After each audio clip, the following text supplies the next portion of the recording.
Good morning! Maraming salamat sa Panginoon na tayo ay magkakasama ngayon.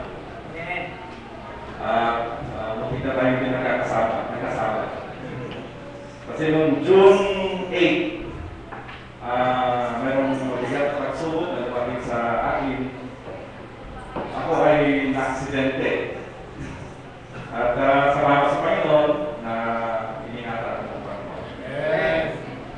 At pinapahot ko yung aking taus-pusong pasasalamat sa lahat ng mga kapatid na dumalangin para sa akin. Mahirap pala pag na-aksidente ka, pag meron kang nararamdaman sakit sa iyong katawan. Maraming tukso ang jablo.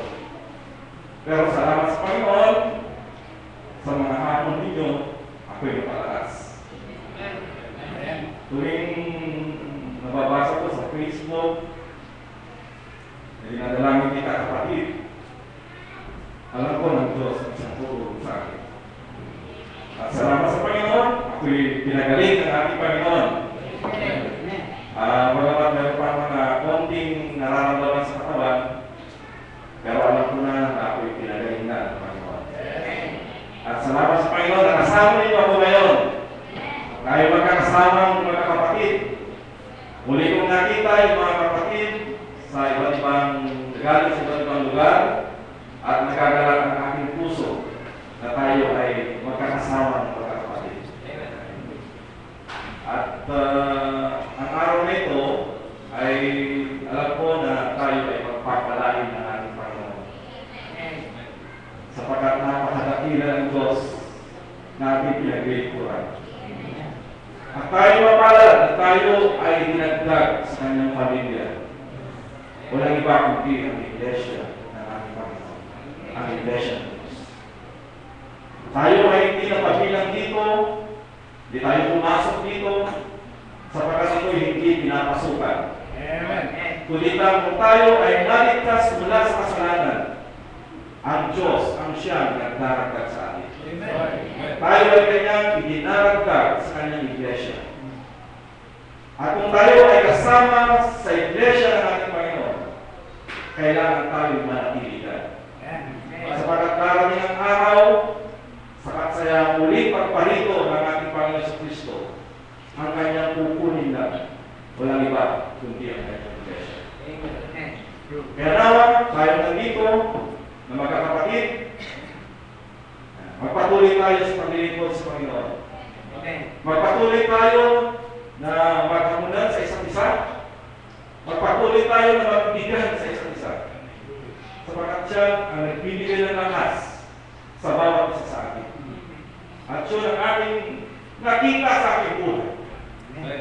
Dahil sa inyo, dahil sa inyong buhay, dahil sa inyong hamon sa akin, ako'y pinalakas ng ating Panginoon. Lahat ng bagay mayroong, sabi na, lahat ng bagay ay nagkakalapit na gumagawa sa kabubuti ng mga nagsisiit sa akin. Nangyari sa akin ito dahil upang lalo kong maibig ang ating Panginoon. Upang lalo kong maglingkod sa Kanya. At ang pinagpapasalamat na dumating ang pagsubok na ito sa akin. Sapagkat ito'y malaking tulong sa aking buhay spiritual. Amen. At salamat sa Panginoon na tayo nagkasama muli. Nagagalak ang aking puso. Ngayon, nadama na tayo sa ating pagbabasa ng ating teksto. Pinihiling ko na inumusan ang inyong Biblia sa Marcos chapter 8. Marcos 8:36 and 37. Tayo lahat ay tumayo.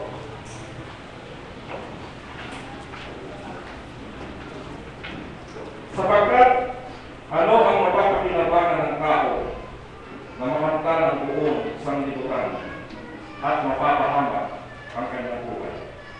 Sapagkat anong ibibigay ng tao na katumbas sa kanyang buhay. Ay lumalangin sa Panginoon, ilingin natin kay Brother Ray.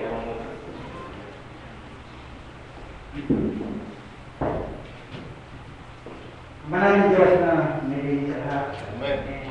Maraming po salamat sa mga oras nito na nakuya ng iyong mga salita na magsisilbing hamon sa amin na huwag namin pagpalitan ng mga kaluluwa sa mga bagay na kapakinabangang material sa mundo ito.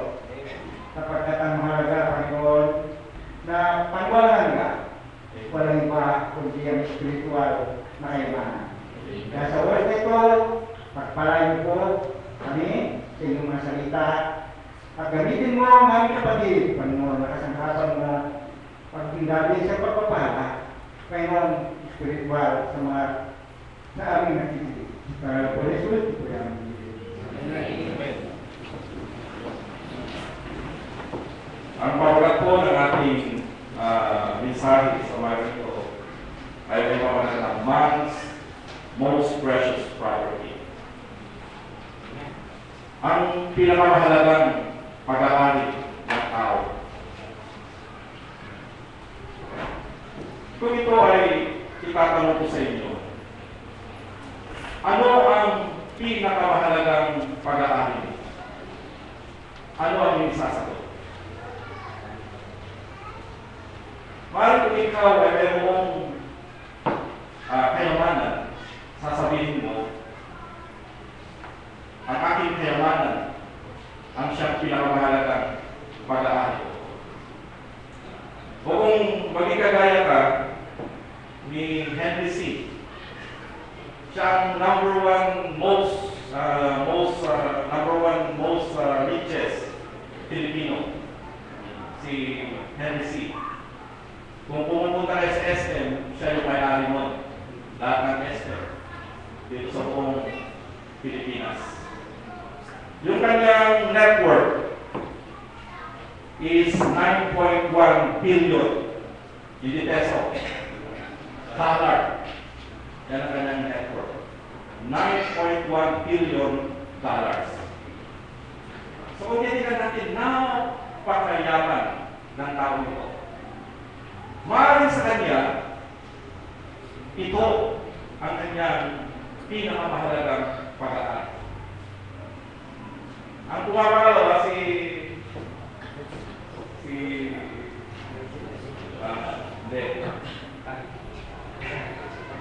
Gusutan ang pumapangalawa.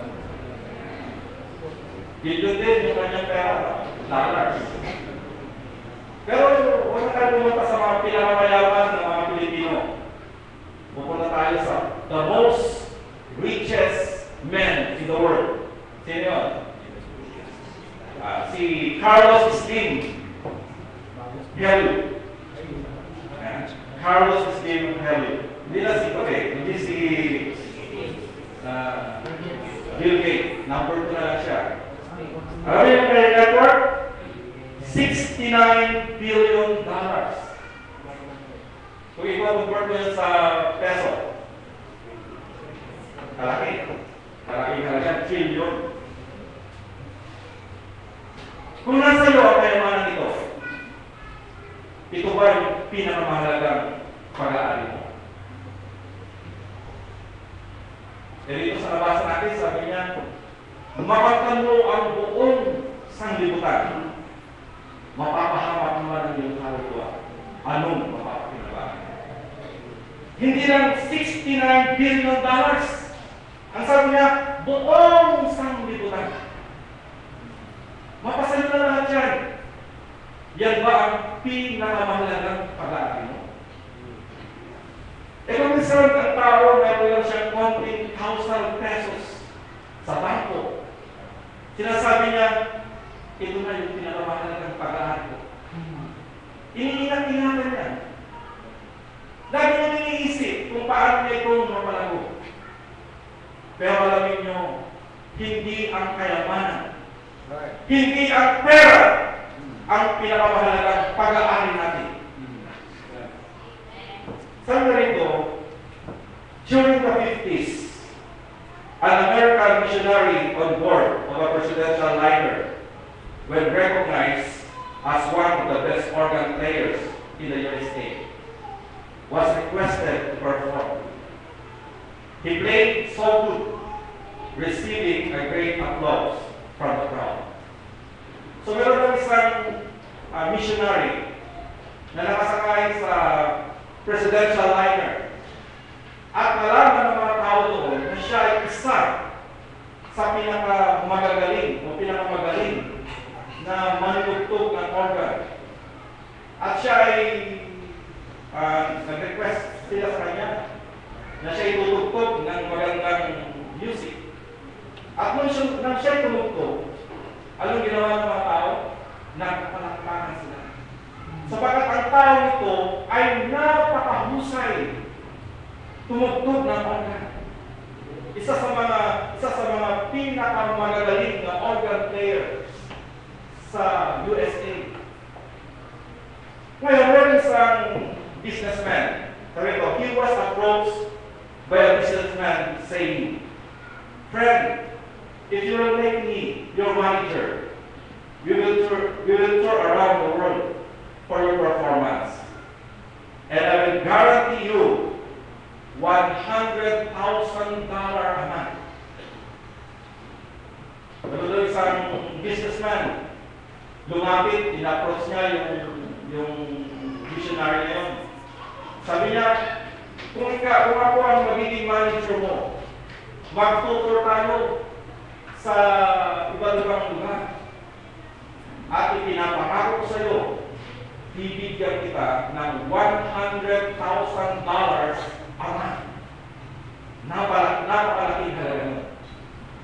$100,000 a month.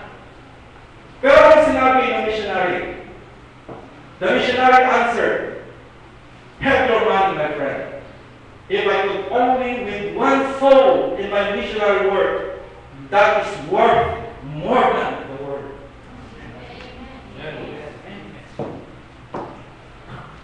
Ang kayamanan sa mundo ito, hindi yan ang pinakamahalagang pag-aari ng tao. Ang pinakamahalagang pag-aari ng tao, ang pinakamahalagang pag-aari mo, walang iba kundi ang iyong kaluluwa. Ang ating kaluluwa, yan ang pinakamahalagang pag-aari natin. At ako'y nahamon sa missionary ito na mas inibig niya na maglingkod sa Panginoon, makapaglamit ng iisang kaluluwa lang, kahit iisang kaluluwa lang, kaysa tanggapin ng offer ng businessman na siya ay magtatrabaho sa kanya at bibigyan siya ng $100,000 a month. Napakalaking halaga. Kaya salamat sa Panginoon na tayong mga missionary sa iglesia ng ating Panginoon. Mahal tayo. Na tayo maglingkod sa Panginoon, hindi tayo sa pera. At yun naman ang itinuro sa atin mula pa ng unang panahon. Yan ang itinuro na ating minamahal na pastor, na ang mga ministro o ang mga pastor sa iglesia ng Diyos, sa iba't ibang kongregasyon, sila ay hindi upaan. Hindi sila bayaran. Sapagkat tayo naglilingkod dahil sa pasanin na nilagay ng Diyos sa puso natin. Ibig natin makapaglapit ng kaluluwa. Mahal natin ang kaluluwa ng ating kapwa. Kaya hindi tayo naglilingkod sa salapi. Hindi tayo naglilingkod sa anumang mga material na bagay. Kundi tayo naglilingkod dahil mahal natin ang kaluluwa ng ating kapwa. Mahal natin ang kaluluwa ng ating mga mahal na kapatid. Kaya ako'y nagpapasalamat sa Panginoon na ako'y napasama sa tunay na iglesia ng ating Panginoon. Na ang mga ministro ng Diyos yan, ang kanilang iniisip ay ang mahalin ang ating mga kaluluwa. Ang kanilang iniisip ay kung paano mapabuti ang bawat isa sa ating spiritual na buhay. Amen. Pero makikita natin maraming mga iglesia na itinayo ang tao sa sanglibutan ito. Pero tingnan ninyo, bakit sila naglilingkod? dahil sa pera. Yes. Iilan na lang sa mga iglesia na itinayo ng tao sa mga sekta ng reliyon na walang sweldo. Diba? Saan sweldo? Doon nga sa pinupunta namin sa diring roon, bakit nahinto yung mga pumupunta roon ng mga sekta ng reliyon? Dahil ang lugar na yun ay napakahirap na lugar. Kung pupunta ka roon, ikaw ang magbibigay. Hindi ka makakakuha ng pangangko. Bakit? Kasi ang mga nakatira doon, makikita. Wala silang pera. Nakukuhay lang sila sa mga nauhuli nilang mga hayop sa kagubatan. Kaya wala silang makukuha. Kaya ang kanila ginawa, sila ay tumigil. Pero alam niyo mga kapatid, ang pinakamahalagang pag-aaral natin, walang iba kundi ang ating kaluluwa. Ang ating kaluluwa. Siguro naman, lahat tayo nandito, naniniwala tayo na mayroon tayong kaluluwa. Diba? Kung babasahin natin sa Genesis, nang lalahin ng Diyos ang tao, nang magawa niya yung katawan, ma-form niya yung katawan ng tao, hindi pa kumikilos. Pero nang hininga niya, nang hininga ng buhay, siya ay naging kaluluwa ngayon. So meron tayong kaluluwa. At ang kaluluwa natin, yun ang totoong tao. Ha? Ang kaluluwa natin, yun ang totoong tao. Hindi itong panglabas na yun natin. Ano? Sabi nga, ang katawang panglabas natin, yan ay humihina.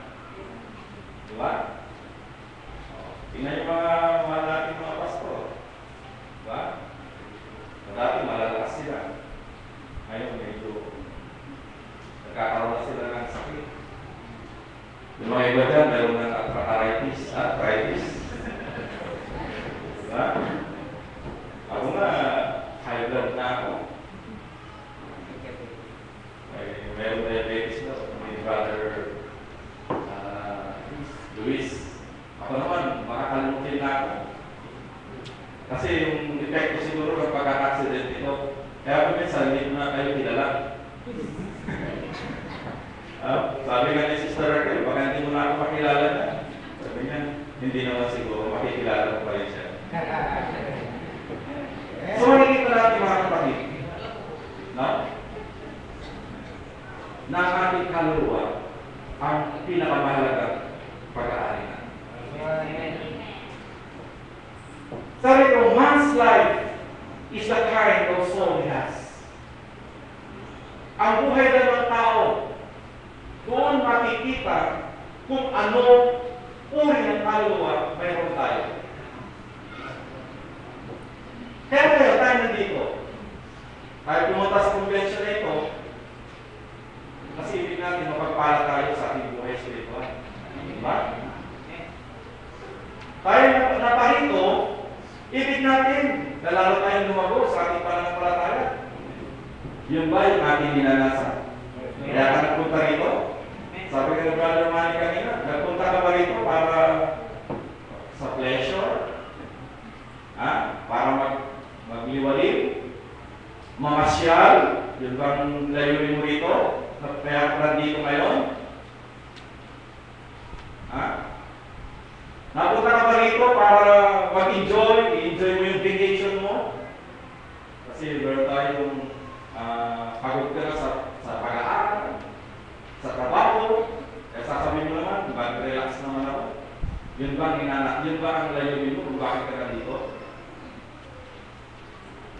Alam niyo nung bago-bago pa lang ang gawain ng Panginoon, mga kabataan pa naman ako. Mga kabataan pa lang kami, mga edad ko 16 years old. Nagkakaroon kami ng tinatawag na Christian Youth Festival. Alam niyo, ang ating late pastor, Victor Yamaluso, very strict yan. Very strict. Strict siya sa oras. No? Natatandaan ko pa, meron kaming naganap doon sa Lipaco, yung aming youth festival. Doon sa Barangay Hall. Alam niyo, ang ating mga pastor, siyempre, sundalo kami, dating pinili ka, sundalo. Magbaha. Siyempre, very conscious sa oras. Kaya yung ating mga pastor, galing pa dito sa paligid, mauna pa siya.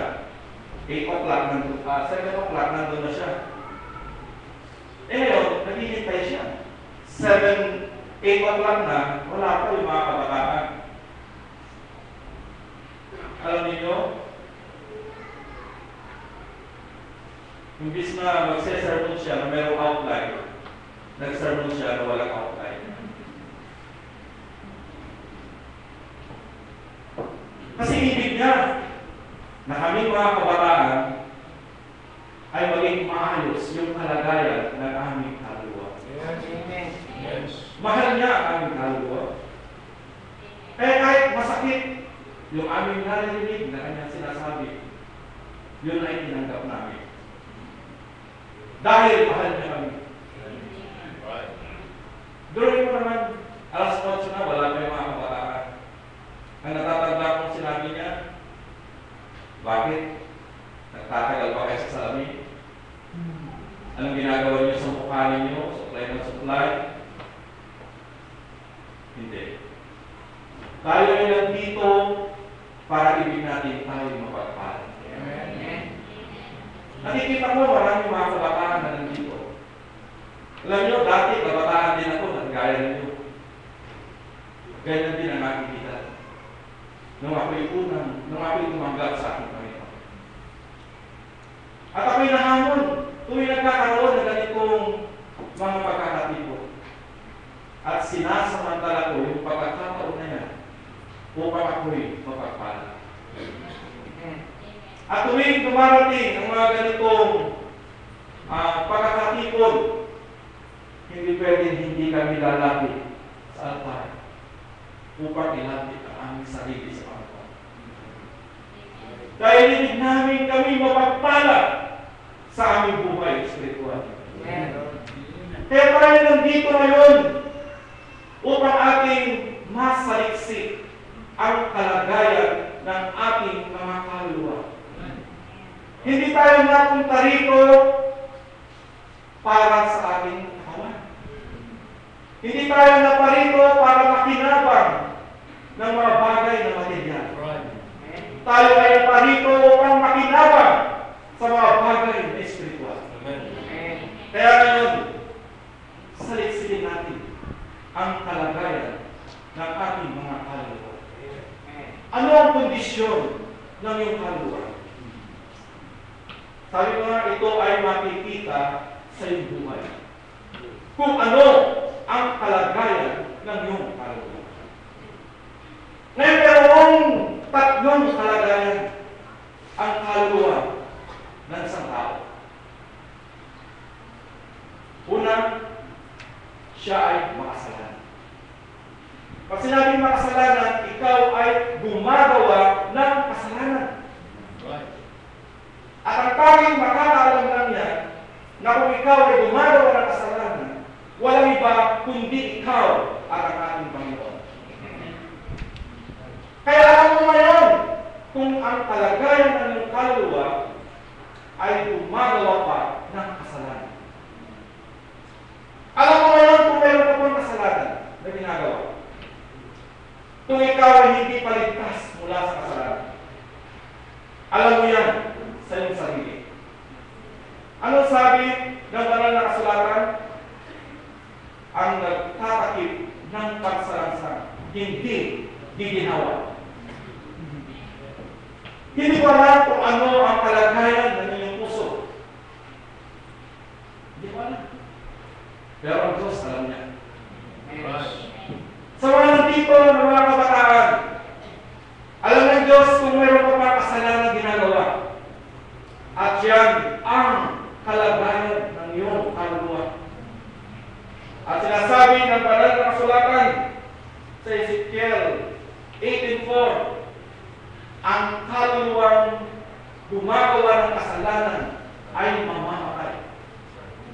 So, ibig sabihin, kung ikaw ay gumagawa ng kasalanan, ikaw ay patay, spiritual. Patay ka. Nasubukan na ba ninyong mamatayan ng mahal sa buhay? Masakit. Nung mamatay ang aking ama, ang aking tatay, nakaramdam ako ng sakit. Pero alam niyo, maraming mga patay spiritual. Kung ikaw ay gumagawa ng kasalanan ngayon, ikaw ay patay spiritual. Pero alam niyo, nagagawa mo pa tumawa.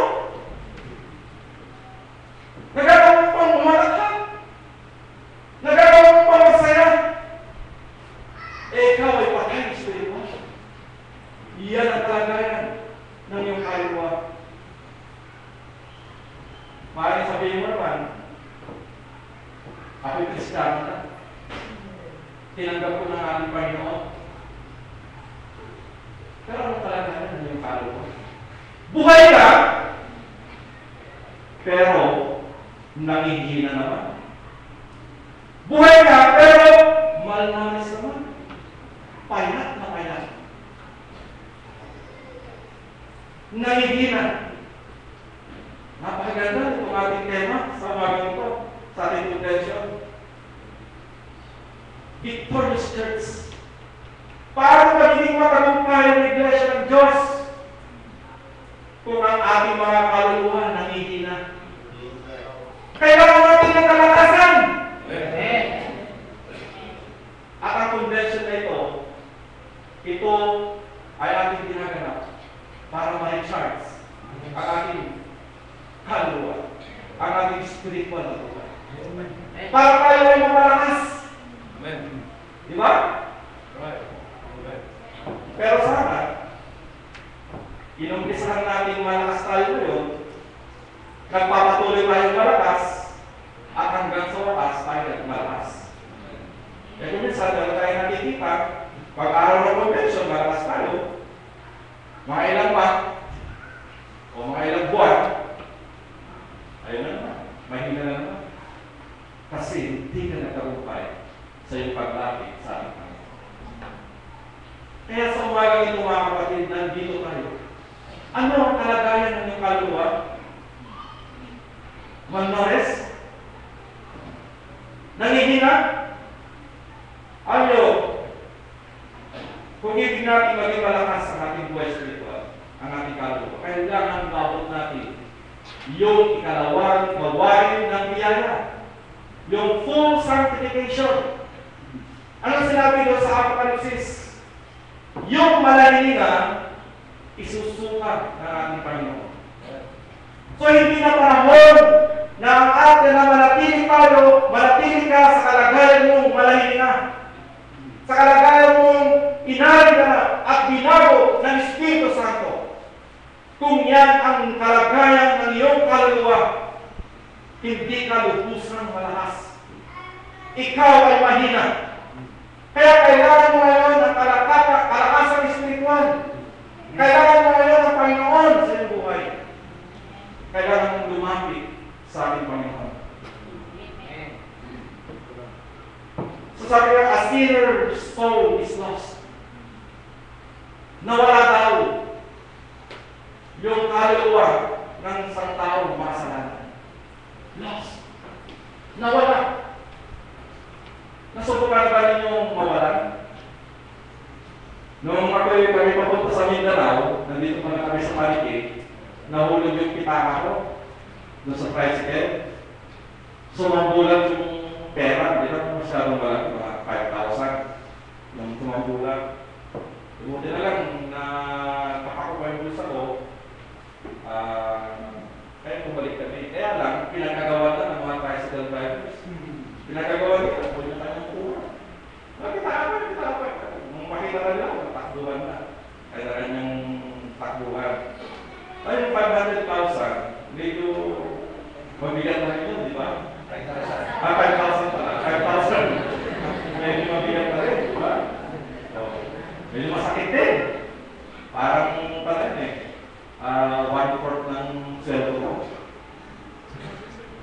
Masakit na rin. Kaya masakit. Ngayon, merong nagtetext sa akin, humihingi ng panalangin. Sabi niya, Sir, sabi niya, panalangin ninyo ako na sana makayanan ko yung pagsubok na dumating sa akin. Pero pagsubok mo ako. yung collection ko sa Jollibee, nawala. Magkano? 160,000. Sabi niya. Hindi ako makatulog. Lagi niya iniisip daw, nung nawala niya, masakit. Pero alam niyo mga kapatid, pag nawala mo yung kaluluwa mo, dapat mas masakit yan. Dapat hindi ka na makakatulog. Dapat hindi ka na makakatawa. Dapat hindi ka na makakakain. Pero marami ka na makasalanan at natakaw pa rin. Masarap pa rin ng tulog, lalakas ng hilig.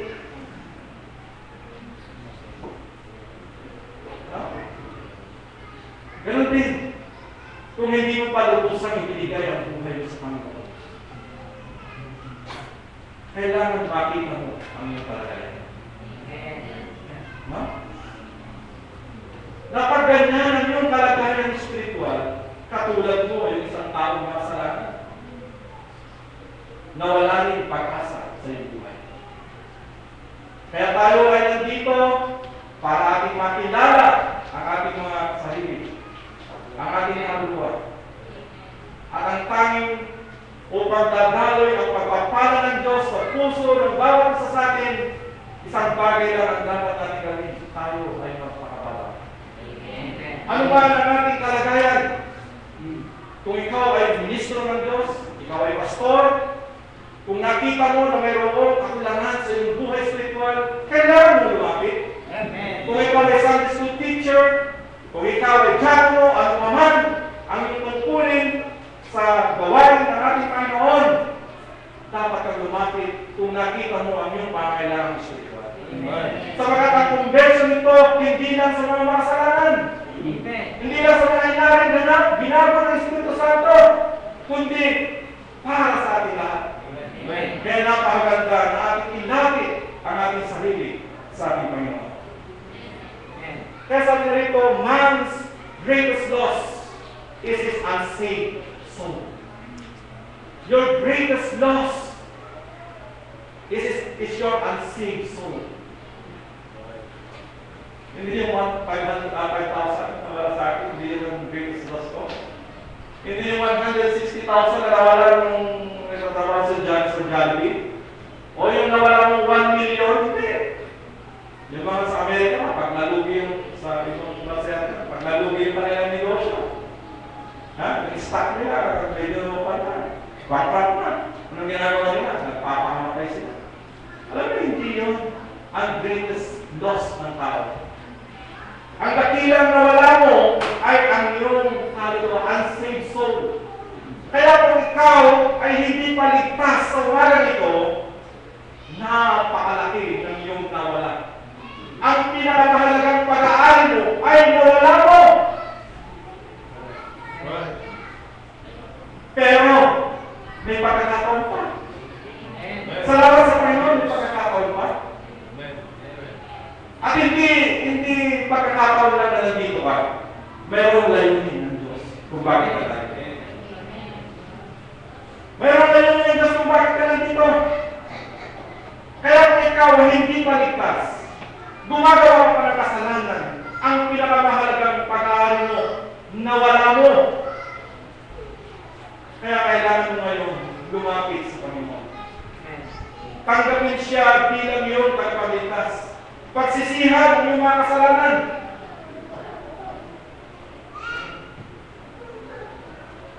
Bakit sinabing na yung pag tayo ay hindi ligtas mula sa kasalanan o hindi ligtas yung ating kaluluwa, itong pinakamalaking nawala natin. Kasi you have no fellowship with God pag ikaw ay hindi ligtas. Wala kang pakikipag-ugnayan, fellowship sa Panginoon. Sabi nga sa Santiago 4:4, mga ating babasahin.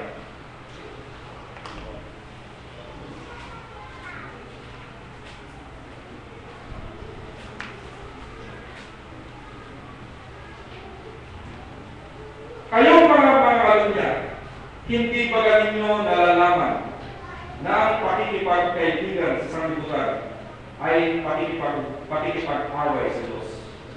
Sino man nga mag-ibig na maging kaibigan ng sanglibutan ay nagiging kaaway ng Diyos. Kaya kung ikaw ay makasalanan sa oras na ito, you have no fellowship with God. Wala kang pakikipag-ugnayan sa Panginoon. Sapagkat yung mga kasalanan ang iniibig niya ang sanglibutan. Kaya gumagawa ng kasalanan. Kaya ikaw ngayon sabi niya rito, ikaw ay kahamon ng Diyos. Pero ibig ng Diyos na magkaroon ka ng magandang ugnayan sa Kanya sa oras na ito. Pero napakahirap na ikaw ay pumupunta sa kapilya, umaawit ka, pero hindi ka ligtas. Wala kang fellowship sa Panginoon. Marami ganyan eh. Diba? Minsan, umaawit sila, nagpapatotoo, pero sa katunayan, sa totoo, meron silang kasalanan na ginagawa. Kaya doon sa puso nila, wala sila pakikipag-ugnayan sa Diyos. Alam mo, napakahirap na kalagayan niya. Ayaw ko ng ganong kalagayan. Ibig ko na magkaroon ako ng fellowship sa Panginoon. Upang sa ating pagsamba sa ganitong pagkakataon, damang-dama natin ang presensya ng Panginoon. Yung mga, parang na-imagine ko, yung sila Adan at saka si Eva, doon sa alam na ng Eden. Nung dumarating ang Panginoon, tumang-tuwa sila. Ha? Sinasalubong nila ang Panginoon. Kasi meron pa sila magandang ugnayan sa Diyos. Pero nung sila yung nakagawa ng kasalanan, anong ginawa nila? Sila yung nagtao. No? Ganyan ang isang tao makasalanan. Wala siyang fellowship with God. Wala siyang ugnayan sa Panginoon. Wala siyang pakikisama sa Diyos. Napakahirap ang kalagayan ng ganyan. Minsan, nasabi niya, meron naman akong religion. Umari sabihin niya, ako'y may kumpuli naman sa aking religion. Pero kung ikaw ay gumagawa ng kasalanan, you have no fellowship with God. At ang kalagayan ganyan, yan ay napakahirap na kalagayan. Ang kalagayan ganyan ay tinatawag na mahirap na kalagayan. At ayaw po na gano'n ang maging kalagayan. Ano po mga kapatid? You have no real peace and joy. Wala kang tunay na kapayapaan pag hindi ka ligtas. Diba? Kaya sabi nga sa Isaiah 48:32, walang kapayapaan sa isang taong makasalanan. Wala kang kapayapaan. Oo, marami kang pera, marami kang pag-aari, pero napakahirap ito. Kung ikaw ay nasa kasalanan, walang kapayapaan. Walang kapayapaan. Alam niyo, isang taong walang kapayapaan sa buhay niya, lagi siyang nangangamba. Nandun yung takot sa kanyang puso. Diba? Pag dumarating yung mga kalamidad, nangangamba siya, natatakot siya. Minsan, di siya makatulog, iniisip niya. Kung meron siya mga problema, meron mga trouble sa kanyang buhay, iniisip niya. Nangangamba yung kanyang puso. So, napakahirap yung gano'ng kalagayan, mga kapatid. Ano ba? Walang tunay na kagalakan. Alam niyo, ang kagalakan hindi matatagpuan sa mga bagay na material. Ang tunay na kagalakan hindi matatagpuan sa mga bagay na material. Bakit? Bilyonaryo, nagpapakamatay. Karami niyang pera para siya nagpapakamatay. Dahil ang mga bagay na material hindi nagbibigay ng kagalakan sa isang tao. Ng tunay na kagalakan. Panandalihan, kasiyahan lang ang ibinibigay ng mga bagay na material na yan. Pero saan nakasubsob ang nakafocus ang isip ng maraming tao? Saan nakatuloy yung isip ng maraming tao? Sa pera. Paano siyang makakaipon ng maraming pera? Ang lagi niya naisip, yung kanyang trabaho. Ang lagi niya naisip, yung kanyang pag-aaral. Na kung minsan nakakaligtaan na niya yung kanyang paglilingkod sa Panginoon. Nakakaligtaan na niya yung kanyang tungkulin sa Panginoon. Na hindi dapat ganun mga kapatid. Sapagkat ang tunay na nagbibigay ng lahat sa puso natin, walang iba kundi ang paglilingkod sa Panginoon. Pero kung ikaw ay hindi ligtas sa oras na ito, walang tunay na kagalakan, walang tunay na kapayapaan sa iyong puso. Yan ang totoo mga kapatid. At kung darating ang mga bagay na masasama, nandiyan ang pangamba sa iyong puso. Sabi ko, pero di nangyari, di ba? Yung December 21, 2012, 12, sabi nila, end of the world, hindi nangyari. Pero alam niyo, maraming mga natakot. Kaya tinignan mo sa simbahan, punong-puno yung simbahan. Di ba? Nagsisimba sila. Yung mga iba, nagpapabait. Pero alam niyo mga kapatid, hindi yun ang magbibigay ng tunay na kapayapaan, tunay na kagalakan sa puso natin. Hanggat ikaw ay nasa kalagayang makasalanan, walang kapayapaan sa iyong puso. May mga sabihin mo, Kristiyano na ako. Pero sa oras na nalaman mo yung ikalawang gawain ng biyaya, yung lubusang pagpapakabanal, ilang beses, paulit-ulit na narinig mo yan, at ngayon hindi mo karanasan sa iyong buhay. Katulad na nung taong makasalanan na you have no real joy and peace in your heart. Katulad na rin nung taong makasalanan, totoo yan. No? Kahit Kristiyano ka na, kung hindi mo nagawa yung lubusang pagpapakabanal. Nandoon pa rin yung wala kang kapayapaan sa iyong puso. Nandoon sa iyong puso yung pangamba. Nandoon sa iyong puso yung wala kang tunay na kagalakan. Kaya kung minsan ang ginagawa ng mga iba, dahil hindi nila madama yung kagalakan sa paglilingkod sa Panginoon, ibinabaling nila sa mga bagay ng sanglibutan. Ibinabaling nila sa mga bagay na sanglibutan. Eh mga kapatid, hindi nila madama yung tunay na paglilingkod sa Panginoon. Yung mga bagay ng sanglibutan, tuon nila tinutuon yung kanilang isipan. Hindi lang yun, hindi lang mga kapatid, kundi maging minsan yung mga matatanda na. Di ba?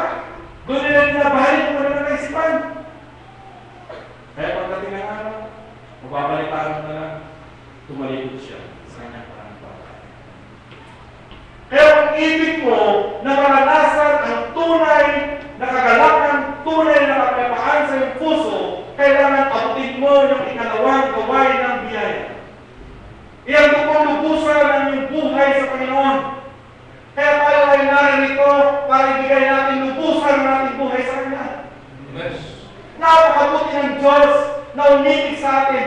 Napakabuti ng Diyos sa bawat isa sa atin. Hindi ba natin kaya ibigay ang ating buhay sa Kanya? Mga kapatid na nandito, huwag natin sayangin ang pagkakataon ito. Ang tunay na kapayapaan, ang tunay na kagalakan, yan ay nagmumula lang sa ating Panginoon.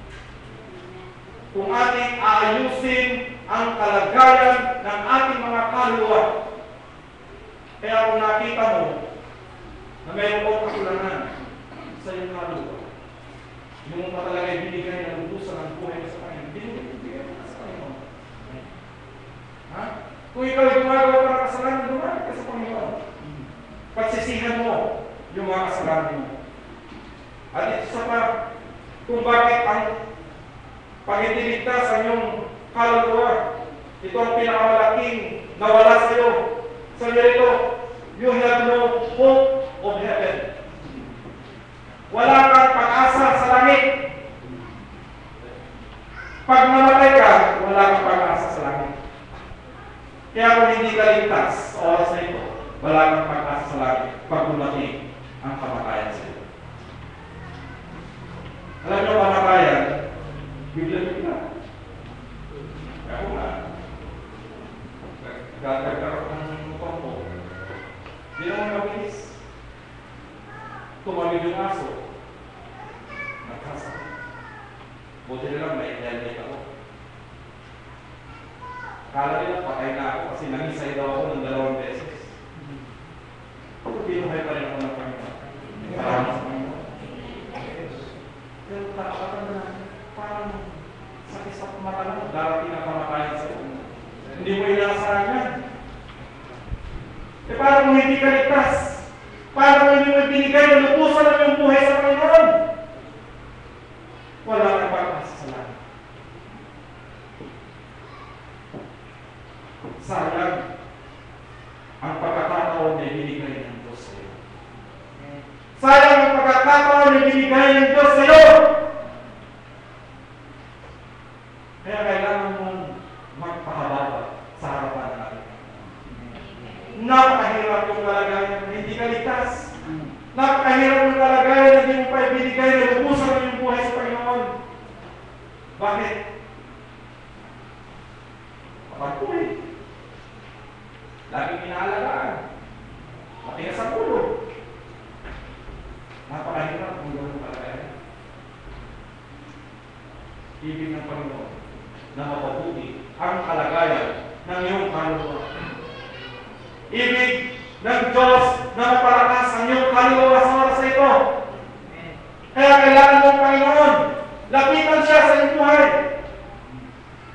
Sapagkat ang dakilang natamo ng isang tao sa kanyang buhay ay yung naligtas yung kanyang kaluluwa. Man's greatest gain is his saved soul. Kaya kung tayo naligtas ngayon, sa umagang ito, natamo natin yung pinakamahalagang bagay. Nasa atin ang tunay na kayamanan, the great pearl.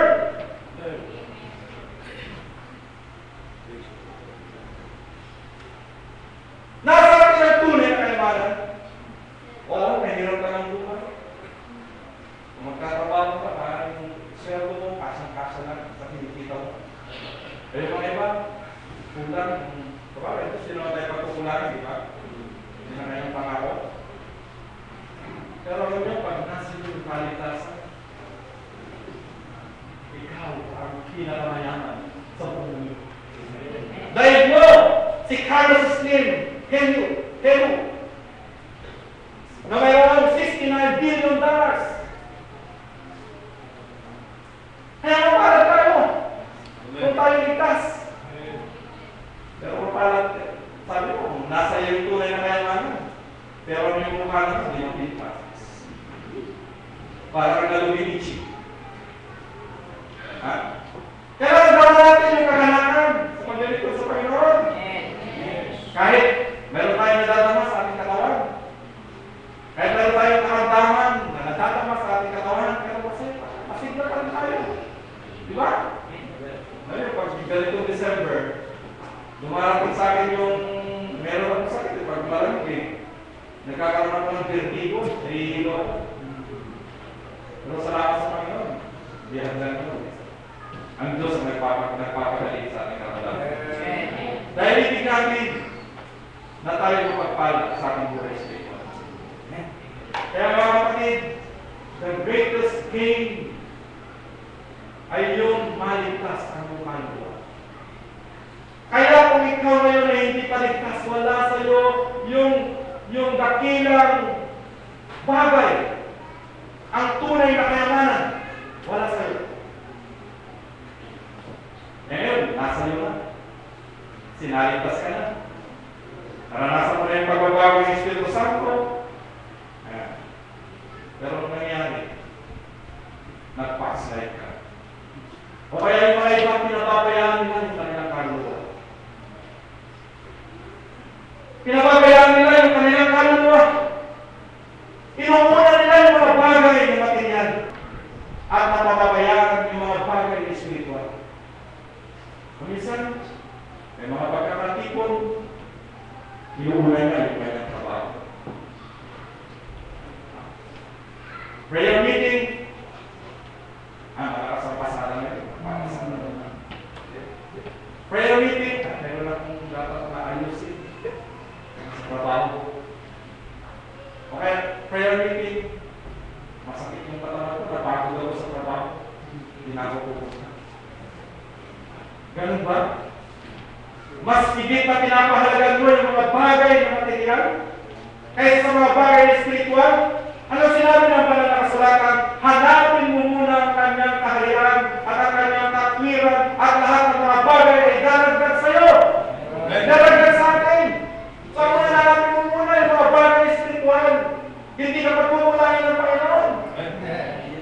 Hindi ka pagkukulangin. Pero kung pinapahalagan mo yung kaluluwa mo, mas inuuna mo yung pangangailangan ng iyong kaluluwa. Kaya sa oras na ito, kung mayroon kakulangan pa sa iyong buhay spiritual, bigyan mo ng panahon ang iyong kaluluwa. Bigyan mo ng importansya ang iyong kaluluwa. Yan ang pinakamahalagang pag-aaral natin, tapos pinababayaan mo. Hindi dapat. Kaya tayo nandito ngayon, kung mayroon kang pangangailangan, may kakulangan sa iyong buhay spiritual. Nandito ka para sabi nito, man has nothing to give in exchange for his soul. Meron ba tayong maikukumpara sa ating kaluluwa sa mga bagay na nasa mundo ito? Wala. Mag-isip ka na ng mga bagay na magaganda sa mundo ito. Hindi mo maikukumpara sa iyong kaluluwa. Dahil ang pinakamahalaga pa rin ay ang iyong kaluluwa, ang iyong buhay spiritual, na kung minsan yan ang pinababayaan ng maraming tao, na kung minsan nakakalungkot pati yung mga nagsasabing Kristiyano, pinababayaan nila yung kanilang kaluluwa. Nasa iyo na ang tunay na kayamanan, tapos ayaw mo pa na mawala sa iyo. Anong gagawin mo? Pag nasa iyo na yung tunay na kayamanan, di ba dapat panghawakan mo? Di ba dapat pangalagaan mo? Di ba dapat pakamahalin mo? Pero yung mga iba, sa konting bagay lang, sa konting halaga lang, pinagpapalit nila ang kanilang kaluluwa. Sa mga bagay ng sanlibutan ito, napakadali nila ipagpalit yung kanilang kaluluwa.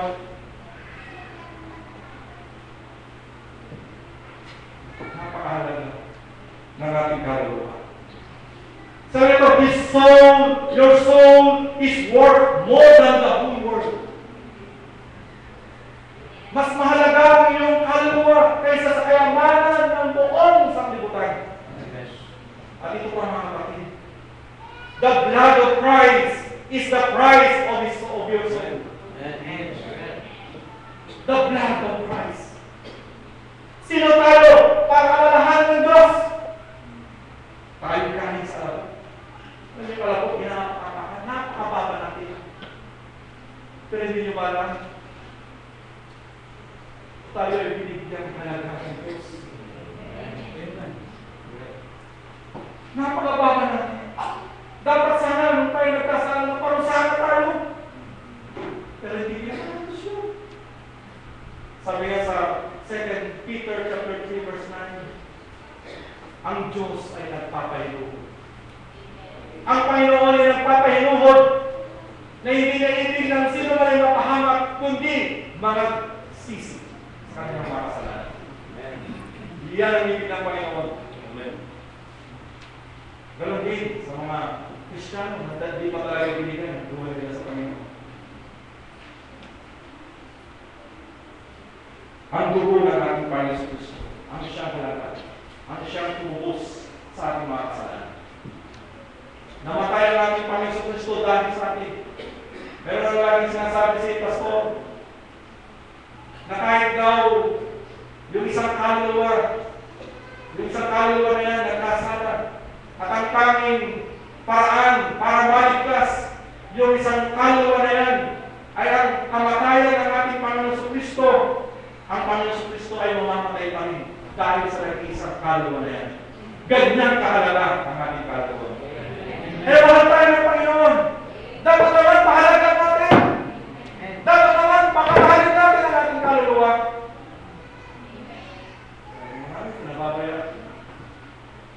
dala niya, meron siyang pangangailangan. Pinagmamatigas niya yung kanyang pinahalagaan ng Diyos ang iyong kaloob. Pag yung kanyang bugtong na anak, nag-iisa na, binigay niyo dahil sa atin.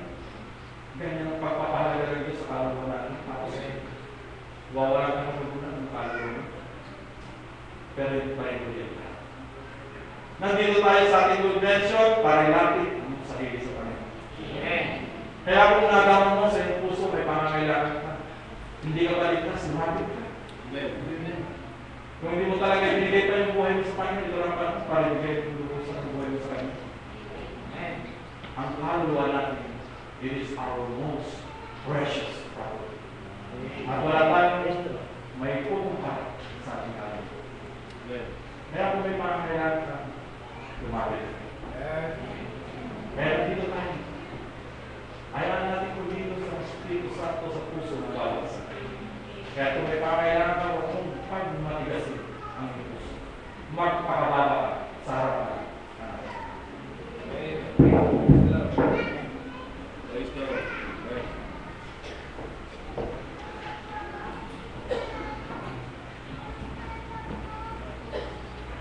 Purihin ang Panginoon sa salita niya. Tuloy na natin ang alaga ng ating kaloob. Nawa sa mga oras dito, samantalin nyo ang magandang pagkakatawan ng binibigay ng Panginoon sa atin. Sapagkat hindi naman pwede ito. Hindi natin alam kung buhay pa tayo. Nasabi ng Biblia, now, the observation. Ngayon ang alam ng salita. Kaya hindi ito. Lapitan mo. Para natin kayo. Alisin natin ang aling pagkakas.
Okay na ba kayo?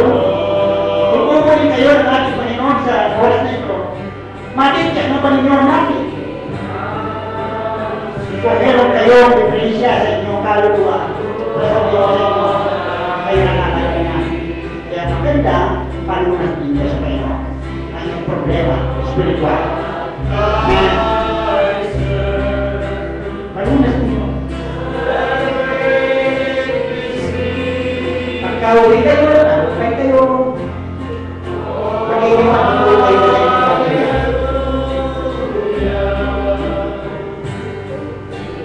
At talaga ito.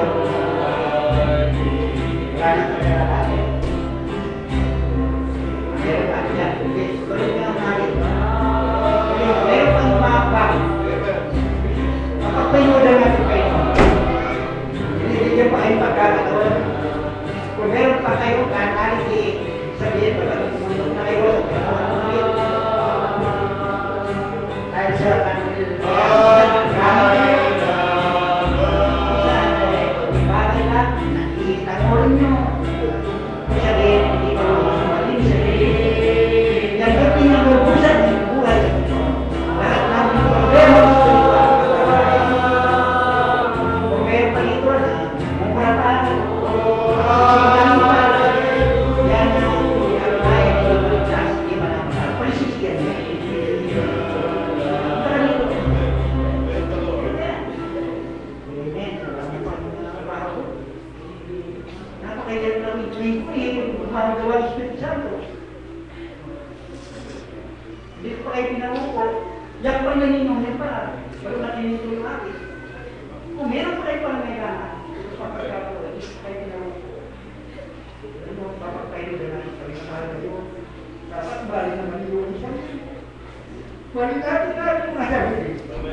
Ikaw nagsabi, ay marami sinagawin at hindi, kailangan na para tayo bayarin po sa basta.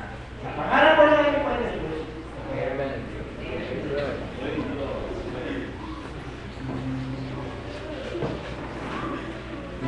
Alala yun, kapatid, huwag kayo magduda.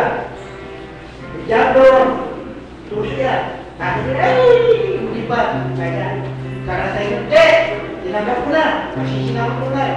Yun naman mga iba, sinagpapirasan ng sarili. Maniwala kayo nasa itinapagpapalan. Amen. Amen. Ngayon ay, ibig ko yung mga umakit ngayon para sa kaligtasan. Hindi ko yung iba sa ibig ko nakita. Yung mga nagtamang kaligtasan, sabi,